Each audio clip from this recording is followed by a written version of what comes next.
Good afternoon, students. Today we are going to continue with the buffers concept. So in the last class, we have seen the tri-state buffer and unidirectional buffer. So what you are seeing on the screen is a unidirectional buffer. So let us go for the bidirectional buffer. So bidirectional buffer means the name itself says that either you can transfer the data from the left side to the right side or from the right side to the left side. So the direction of this particular data flow means whether the A lines are acting as the input lines or output lines, or B lines are acting as input lines or output lines. That purely depends on the direction control line, which is a DIR line. Okay. So here the direction control line is going to be controls the activating signal, that is the control signal of this buffer as well as this buffer. So the control signal of this particular buffer, which is showing this particular buffer showing that A0 or the A0 or A suffix lines are the input lines and B suffix lines are the output lines. But this buffer is indicating that the B suffix lines are the input lines and A suffix lines are the output lines. Okay. So whatever the diagram we are having over here, so this configuration, that means a pair of buffers are interconnected in the opposite manner for every A suffix as well as the B suffix. So in order to avoid the complexity of the diagram, what they have done is they have not shown the same diagram, the whatever the buffers connection for the rest of the signals, buffers connection for the rest of the signals. So okay, so for means for A1 B1 also we are having the same kind of connections. Okay, so here the as we know that this is the direction, this buffer is indicating that A0 is the input line and B0 is the output line, and this buffer is indicating that B0 is the input line and A0 is the output line. So which lines are acting as the input lines and which lines are acting as the output lines, that is going to be decided by the one pin called as a direction control pin, one pin called as a direction control pin, which is a DIR pin. If you take the direction control pin, this particular direction control pin is a input to this particular AND gate, and the same direction control pin is going to be connected as an input to the other AND gate also. If you see this one, from here onwards, remember whenever you are, I think all of you know this one, but I would like to rewind that uh, point actually. So here the bubble indicates that whatever the input you are applying now, that is going to be get complemented, and complemented input is going to be given as an input to the AND gate. The complement of the DIR is applied to the complement of the DIR signal is applied as an input to the AND gate. Here the DIR input is directly applied, but wherever you are having the bubble sign, so if you take the DIR pin, that is the direction control pin, so it is directly connected over here, but this one is complemented, and means the complemented DIR is given as an input to this particular AND gate.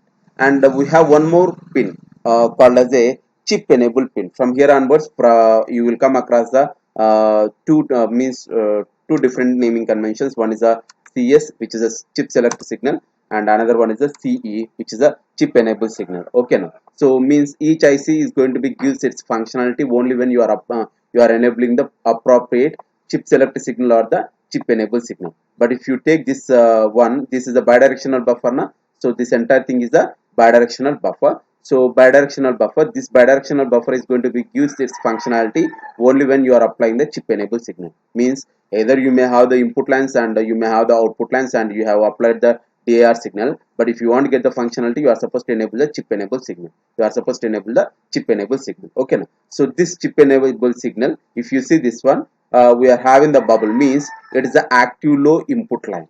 So it is a chip enable signal is the input line, and which is the active low signal, because the name itself is having the bar as well as the pin, whatever the pin we are having, it is preceded with the what is that, the bubble sign. So bubble sign, wherever you are having the bubble sign, it indicates that it is the active low signal. It is the active low signal, that may be the input signal or the output signal. Okay, so we are having the chip enable pin and it is the active low pin. Same active low pin is given as an input to this particular AND gate as well as this particular AND gate.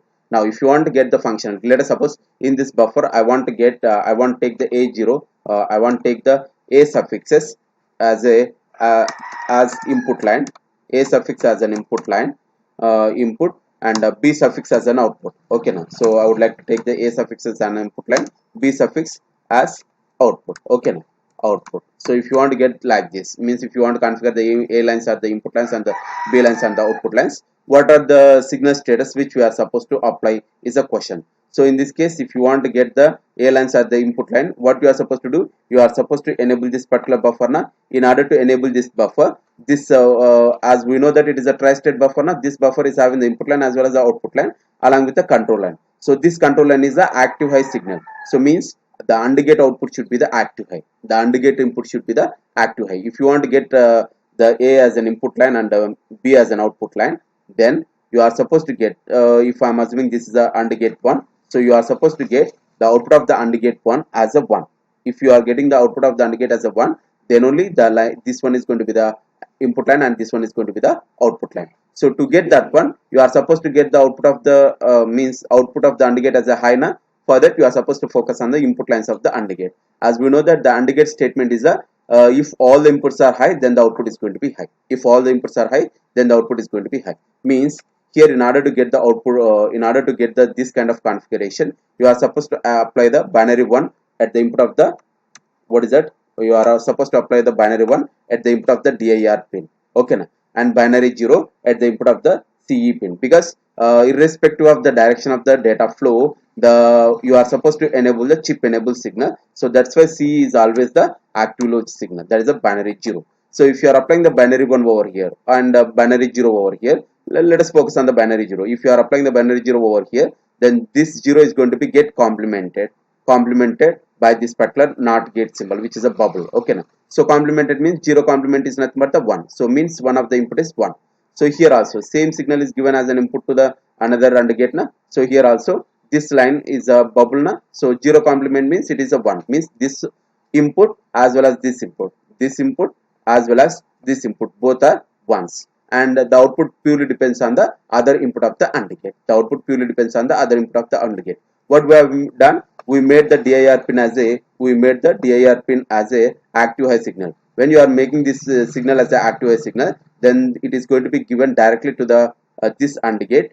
So means it is already 1 and this one is going to be the 1. So obviously both inputs are 1, means output is going to be 1.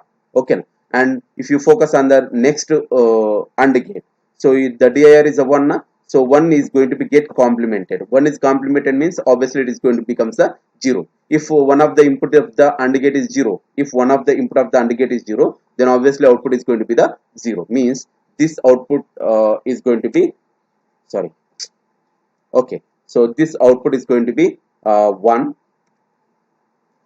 Okay, this output is going to be 1 and this output is going to be 0. So because of that, these lines are acting, this one is a 1 na? So obviously this buffer is going to be enabled, because it is this control signal is an active high signal. This control signal is also active high signal, but we are disabling this particular control signal by applying the 0 over here, just because of that it is not working. This buffer is going to be terminated. So obviously this one is going to be enabled now. So as it is enabled, A is going to be the input line and B is going to be the output line. Okay, now A is going to be the input line and B is going to be the output line. Let us suppose I would like to reverse the operation, means B is the input line and the A is the output line. B is the input line and the A is the output line. Then what I can do is I can change the we can't change the CE bar, because C is the active low signal. It is a IC enabling signal. That's why you are supposed to make this one as a 0 always, and I'm going to change the direction signal status as a binary 0.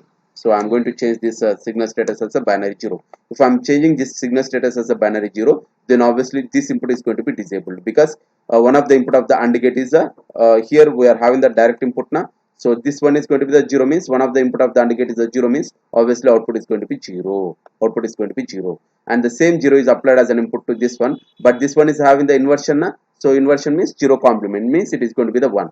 So already this signal is a 0, and because of that it is a 1, and this signal is a 0, because of that it is a 1. Then both inputs are 1, then the output is going to be the 1. So as the output of this AND gate is 1, then obviously this buffer is going to be enabled and this buffer is going to be disabled. Okay, so as this buffer is disabled and this buffer is enabled, B0 is acting as the input line and A0 is acting as the output line. Means the direction of the data flow purely depends on the direction control pin in the bidirectional buffer. So the IC number for this particular bidirectional buffer is a 74LS 245.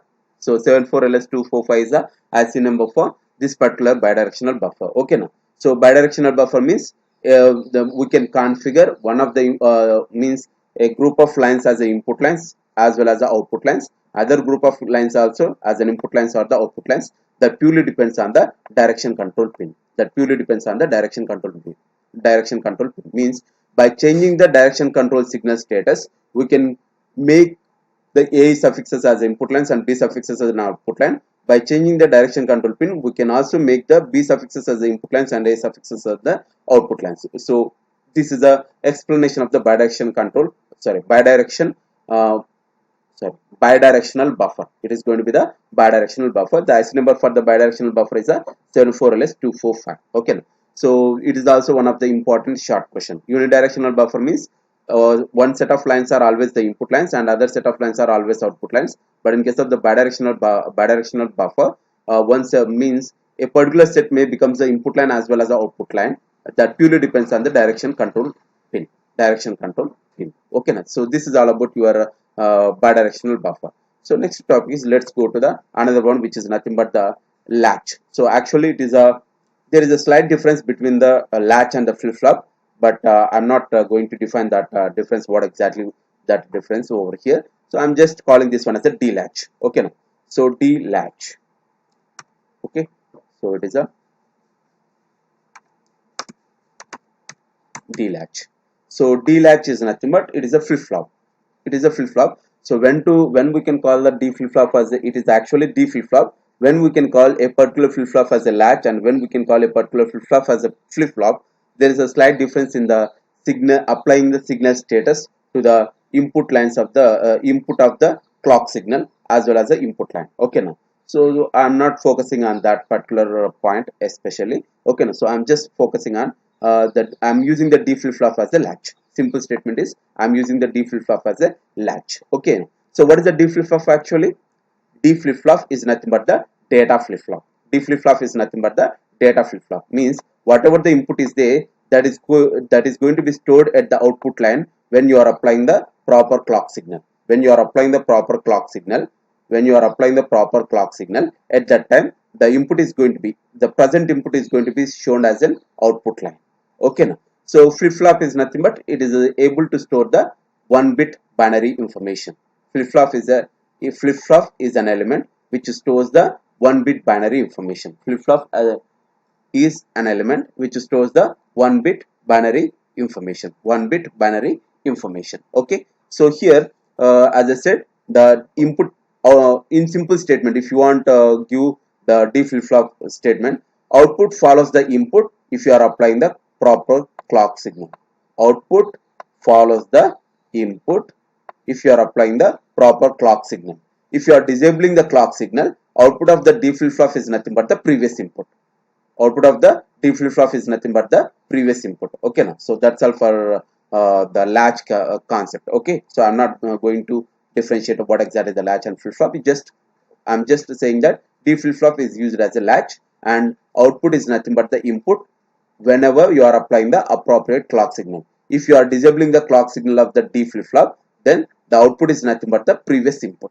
The output is nothing but the previous input. Okay now. So if you go to what exactly that buffer, so buffer is not having any storage element now. Buffer is not having any storage element, means if the control signal is disabled, we don't have any kind of output. Okay now. So I would like to stress this point because we are having the address and the data lines now. So in order to interface the address lines, we are using the latches, and in order to interface the data lines, we are using the buffers. Okay now. So why we are supposed to use the buffers for the data lines and why we are supposed to use the latches for the address lines, you are if you want to realize that one, you are supposed to differentiate, means you are supposed to remember this point. Okay, because this is a what is a tri-state buffer now. The output is nothing but the input if at all the control signal is enabled. If we are disabling the control signal, then we don't have any output line. Even though there is an input, we don't have any output line. Remember that point, because we are not having any memory element. So buffer is nothing but, the output is nothing but input. Output follows the input if the control signal is enabled. Okay, if the control signal is disabled, there is no output even though there is an input available. Okay, even though the input is available, as the switch is not closed, because we disable the control signal means switch is open now. So as the switch is open, we don't have any kind of output. Okay, so output is nothing but input if the control signal is enabled. If the control signal is disabled, then the output is going to be disabled. Even though there is an input, it is not going to be appear at the output line because the buffers are not having the memory element. But if you come to the latches, if you come to the latches, latch is a flip flop ma. Okay na, if you come to the what is that, latches are designed with the help of the D flip flop, with the help of the D flip flop, and it is a memory element. It is a memory element which stores the 1-bit binary information, 1-bit binary information. So the difference between the buffer and the latch is nothing but buffer is not having the memory element, but the latch is a memory element. As we have the latch, even though the input signal, that is the clock signal of the latch, is terminated, we are not going to lose the output. We are going to have the previous output, or I can say that the previous input of the D flip flop. Okay, but in case of the buffer, we are not going to have any kind of output. Once the control signal is disabled, we are not having any kind of output. But in case of the flip flop, we are having the output. Even though the clock signal is disabled, we are having the output which is nothing but the previous input, okay. So now let us see what exactly the latches. Okay now, so the latch is designed, this is a D flip flop now, or I can say that it is a D latch. Okay now, it is a D flip flop or D latch. There is a slight difference in the means latches there is a difference between the latch and the flip flop, but I'm just using the D flip flop means I'm just using the name as a latch. I'm not interested to explain that one because it is going to take more time to differentiate when we can call the D flip flop as a latch and when we can call the D flip flop as a flip flop. Okay now, so I'm just calling the D flip flop as a latch. Okay, so the latch is designed with the help of the D flip flop like this. Okay now, D flip flop like this. Okay, so if you terminate this D flip flop, if you terminate this D flip flop, this one is going to be the input and this one is going to be the output. As usual, we are having the buffers. As usual, we are having the buffer. Okay, we are having the buffer with the control signal, and here the control signal is the active low signal. Here the control signal is the active low signal. Okay, without D flip flop, it looks like a buffer only. Without D flip flop, this configuration also looks like a what is that, unidirectional buffer. D suffixes are the input lines, Q suffixes are the output lines. If we are using the latch, if we are using the D flip flop or latch, D flip flop as a latch, then obviously this is not going to be the buffer. This is not going to be the buffer. Okay, now because in the buffer's case, output is going to be terminated if the control signal is disabled. But in the latch case, output is going to be there, which is nothing but the previous input, even though the what is that, control signal is disabled. Control signal is disabled. So whatever the configuration we are having, the D0 suffix, D0 line and the Q0 line, same configuration is there. Means for the D1 Q1 combination, for the D2 Q2 combination, and so on. For the D7 Q7 combination also, we have one D flip flop as well as a one buffer. We are having one D flip flop as well as a one buffer. In order to avoid the complexity, we are showing the internal block diagram of this particular latch for one pin configuration, for one pair of pin, that is nothing but the D0 and Q0. Same pair of connections are there, same blocks are there for rest of the D suffixes as well as the Q suffixes, D suffixes as well as the Q suffixes. Okay, so if you see this one, we are applying the input now. So these are the input lines. D suffix lines are the input lines. Q suffix lines are the output lines. It is also the unidirectional. It is not the bidirectional. The latches are always the unidirectional, but buffers are unidirectional as well as the bidirectional, depending on the IC. If we are using the 74LS244, it is going to be the unidirectional buffer. If we are using the 74LS245, then it is going to be the bidirectional buffer. But the latches are always the unidirectional. They are not the bidirectional. This particular latch is having the two control signals. This particular latch is having the two control signal. One is the enable signal and another one is the output control signal. One is the enable signal and another one is the output control signal. Enable signal is the active high signal. Because of that, we don't have any bubble over here. And the output control signal is the active low signal. Because of that, it is having the what is that, bubble in the pin diagram. Okay, now so means wherever you are seeing in the pin diagram, wherever you are seeing one pin with a bubble, then obviously that signal is a ActKilo signal. That signal is a ActKilo signal. So the output control signal is a ActKilo signal. Okay, now if you want to get the functionality from this particular D flip flop, then you are supposed to apply the active high signal on the input line. Active high signal on the input line, which is nothing but the 0, which is nothing but the, sorry, okay, so you are supposed to apply the active high signal on the enable signal, which is named as a G, and we are having the output control signal, which is the active low signal. So if you are applying the appropriate control signals at the input lines of these two pins, then you are then the D lines are acting as a, sorry, then the D lines are acting as a input lines. These are acting, sorry, come on, these are acting as a input lines, and these lines are acting as a output lines. These lines are acting as a output lines, and the direction is not going to be changes. Direction is not going to be changes. Means if you want to propagate the input data to the output line, you are supposed to apply the appropriate enable and the output control signal. So this enable signal is used as a clock signal to the latch. Okay, now this enable signal is used as a clock signal to this particular latch. That's it. Okay, now so this is a D flip flop. Now D flip flop is nothing but output follows the input if the clock signal is enabled. If the clock signal is disabled, then the output is nothing but the previous input of the D flip flop. Previous input of the D flip flop. What is the difference between the buffers and latch? Buffers are means at any point of time we are going to get the output from the buffer only when we are enabling the control signal. Only when we are enabling the control signal. But in case of the latches, we are not even though the control signal is disabled. What I mean to say that, let us suppose for the first time, let us suppose I'm going to take the signal status over here for D suffix D0, sorry, yeah, let us suppose I'm having the D0 status and Q0 status. Okay, now I'm concentrating on the G as well as the OC bar. OC bar. Okay, in order to get the functionality from this particular IC, so yeah, let me tell you the IC number for this one. The latch is a 74LS373. 74LS373 latch we are going to study in the basic system components. Okay, now basic system components concept we are studying about the 74LS373 IC 373 IC, which is a 8-bit latch, okay, now so here if you want to get the functionality from this particular latch, what you are supposed to do means, first of all you are supposed to apply the appropriate control signals. Means you are supposed to apply the binary one over here as an input to, sorry, I'm sorry, you are supposed to apply the,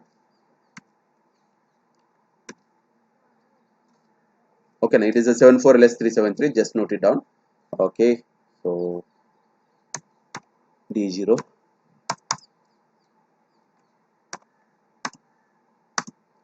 Q0 G OC bar. So if you want to get the functionality from this particular IC 74LS373 with means irrespective of the input status, first you are input signals, means irrespective of the D suffix signals, first of all you are supposed to apply the appropriate bit combination to the input of the control signals of latch. Okay, so if you want to get the functionality from this one, what are the control signals we are having in the 74LS373 IC? G is the active high signal, OC is the active low signal. Means first you should apply the binary one. I'm sorry, just mistyping this one. D0,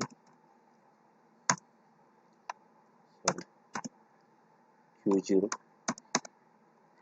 G OC bar.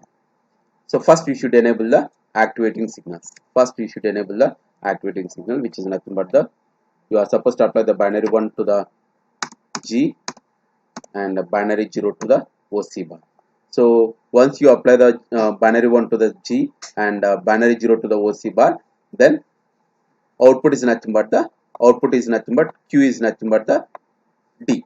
Okay, now output follows the input. So means if the input if the D0 input is a 1, if the D0 input is a 1, then the output is obviously 1. Output is obviously 1. Let us suppose in the next step I disable the control signal. In the next step I disable the one of the control signal. Okay now. So one of the control signal means I'm just concentrating on the enabling signal. So I'm making the enabling signal as a 0 and I'm not disturbing the OC bar. I'm not disturbing the OC bar output control signal. So if you are disabling the one of the control signal, how many control signals we have? Two control signal na? If you are disabling any one of the control signal, then the output is nothing but, so I'm assuming that the output of the Q, the present input of the D0 flip flop is a 0. But even though the input line of the D flip flop is a 0, but the, I'm sorry, every time it is getting erased. Last time. Okay, now this is the last. If it is getting erased, then you have to change the parameters, right? Okay, it is going to be the D0, D0, Q0, G, G, OC bar, OC bar, and it's going to be the 1, 1, making this one as a 0. Then obviously output is nothing but the input. I am assuming input as a 1. Then output is also going to the 1. If I am disabling one of the control signal by making it is active high signal now, but I am making that one as an active low signal by applying the binary 0, and I am not disturbing the our output control signal. So assume that presently we are having binary 0 at the input of the D0 input, but we are able to read the 1 only at the Q0. 1 only at the Q0 means actually output follows the input na, but in this case the output is nothing but output of the D0 flip flop is nothing but the previous input, because we disable the control signal. We disable the control signal means even though you disable the control signal, but you are having the output line. It is just because of the D flip flop. It is just because of the D flip flop. But in case of the buffers case, if the output control signal is disabled, then we are not going to get any output. So if you want to get that one, yeah, if the output is if the control signal is disabled, we are not going to get any output. Okay, now means we can't draw that particular buffer and all those things. You just recollect the information from the tri-state buffer. So this is all about the what is that 74LS373 latch. 74LS373 latch. Okay, so the next concept is uh, before winding up these two topics, again let me give two important points.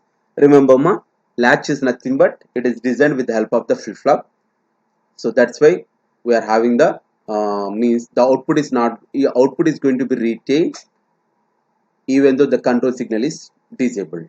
But in case of the buffers case, output is not going to be retained. Output is going to be lost once we are disabling the control signal. Once we are disabling the control signal. So again, I'm telling one more point that when we are connecting the address and the data buses, when we are connecting the address and the data buses, address bus is connected through the latch, data bus is connected through the buffers. Address bus is connected through the latch, data bus is connected through the buffers. Why we are connecting, why we are using the what is that latches for connecting the address bus, why we are using the buffers for connecting the data bus. If you want to realize that one, what you do is I think I would have explained some points during the microcomputer explanation, how exactly the microcomputer is performing the reading operation, how exactly the microcomputer is performing the writing operation. Not only in the microcomputer case, in the bus cycles concept also I would have explained that concept.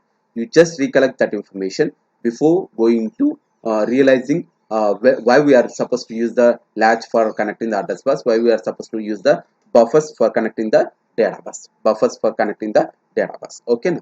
So the next concept is I'm going to this one. Next is address decoders. Next concept is address decoders. address decoders. Please note it down. This one is also comes under the basic system components. This one also comes under the basic system components. So the next topic is the address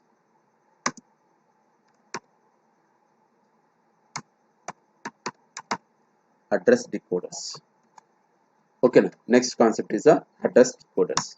So there are two address decoders are there. Not only the two, multiple address decoders are there. One is the address decoders using the normal digital decoder, and address decoders with the help of the PLDs, programmable logic devices. With the means we can also use the programmable logic devices as an address decoder, but in order to avoid the confusion, so for simplicity, just remember that we are simply deriving the address. Means we are simply knowing about two types of address decoders right now. After finishing this one, we'll go to the further address decoders. Means we are going to use the PLDs, programmable logic devices, as an address decoder. Okay, now so let us see the first two types of address decoders. So first one is a 2 to 4 line decoder. 2 to 4 line decoder. 2 to 4 line address decoder.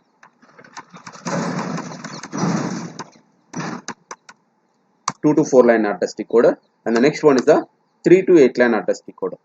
3 to 8 line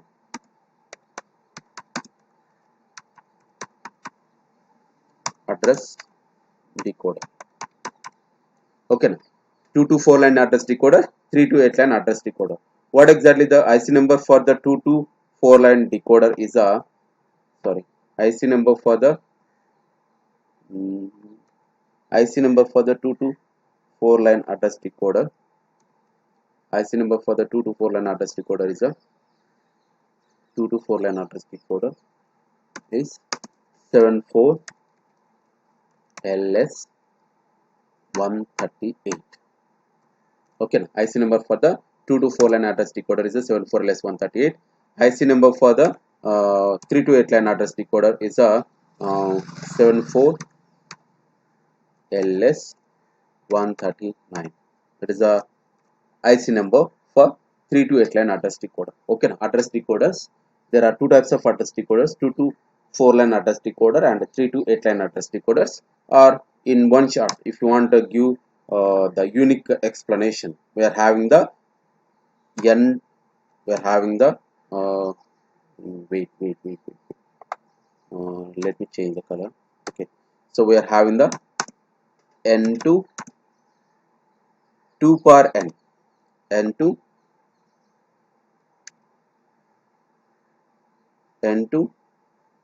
2 power N line decoder. Okay, line address decoder. Okay, so if you see this one, 2 to 4 line means 2 to 2 power 2 is nothing but the 4. Okay, 3 to 8 line means just the decoders concept, what we are having the encoders and decoders in our digital electronics. So the same thing, but how exactly these decoders are used as the address decoders is a question. So 3 to 8 line address decoders are nothing but 3 to 2 power 3, which is nothing but the 8. So in brief, we are having the N to 2 power N line address decoder. N to 2 power N line address decoder.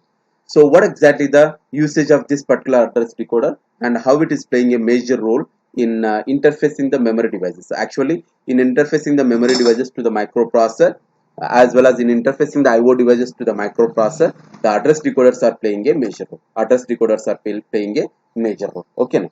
So let us see what exactly that concept. Okay, now. So let us go back to our microprocessor case. What is the maximum memory that can be accessible by 8086 microprocessor? 8086 microprocessor is able to address 1 MB space, 1 MB memory space. Okay, now, and it is able to address 64 kilobytes of IO space. IO IO space. Sorry. Wow.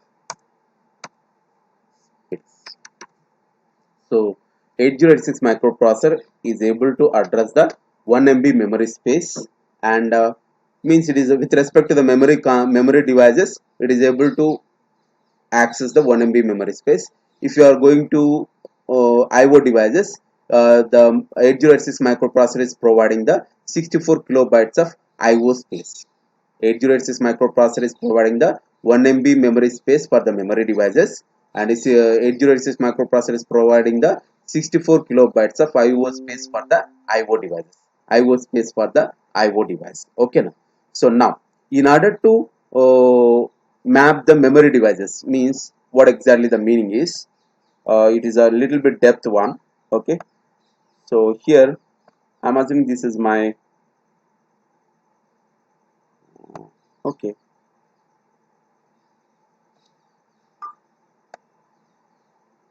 Okay, so I'm assuming this is my 8086, pretty 8086. Okay, so this is a 8086 now. So 8086 microprocessor is a 8086 microprocessor is providing the 1 MB memory space. Okay, now. So I'm assuming it is a 1 MB memory space, 1 MB memory space, and it is providing the 64 kilo 64 kilobytes of IO space. 64 kilobytes of IO space. Or in simple chart, if you want realize this one very easily, remember ma 8086 microprocessor is providing the 20-bit address bus. Sorry, it is providing the 20-bit address bus. It is using the 20-bit address bus, or in simple chart, I am just taking the A/B for the memory device, but it is using the 16, or it is providing the 16-bit address bus for the IO devices. So for the memory devices, 20-bit address for the 20-bit address bus for the memory device, for the memory, but for the IO devices it is providing the 16-bit address bus. For IO devices it is providing the 16-bit data bus. Okay, 16-bit address bus. Okay, so for the memory devices it is providing the 20-bit address bus. For the IO devices, it is providing the 16-bit address bus. So as you know that using the 20-bit, how many memory location we can access? It is going to be calculated with the help of the 2 power 20. And using the 16-bit address bus, how many addresses you can generate? It is going to be calculated with the help of the 2 power 20. With the help of the 2 power 20. If I am taking the, if I am taking the 2 over here, it is going to be the 2 power 16. 2 power 16 is nothing but obviously it is going to be the 64K. Okay. So means 8086 microprocessor is providing the 16-bit address bus for the IO devices. 16-bit address bus for the IO devices. IO devices are nothing but the input output devices, and it is providing the 1 MB space, or it is using the 20-bit address bus for the memory devices. For the memory devices, it is providing the 20-bit address bus for the memory devices. Okay, now for IO devices it is a 64 kilobytes. For memory devices it is a 20-bit address bus. 20-bit address bus, which is nothing but the 1 MB memory space. Now address decoders are nothing but mapping the memory devices into the memory space provided by the 8086, or mapping the IO devices into the IO space provided by the 8086. Okay, mapping the memory devices to the memory space provided by the microprocessor, and mapping the IO devices to the IO space mapping the IO devices to the IO space provided by the microprocessor. Okay, so address decoders are nothing but they are mapping the memory devices as well as the IO devices to the respective spaces provided by the microprocessor. Okay, now in simple short, address decoders, what is the use of the address decoders in that is a system designing is nothing but in any kind of system, that may be the 8086 microprocessor or 8085 or any other kind of microprocessor. Address decoders are nothing but mapping the memory devices into the memory space or IO devices into the IO space provided by the microprocessor. You just remember this point, and we'll continue the topic, that is address decoders topics in the next class. Okay, that's all for today's class. If you are having any queries regarding this particular topic, you can raise in the WhatsApp group. Remember, address decoders are nothing but they are the mapping elements, mapping the memory devices into the memory space provided by the 8086, mapping the IO devices into the IO space provided by the 8086. So that's it. Okay.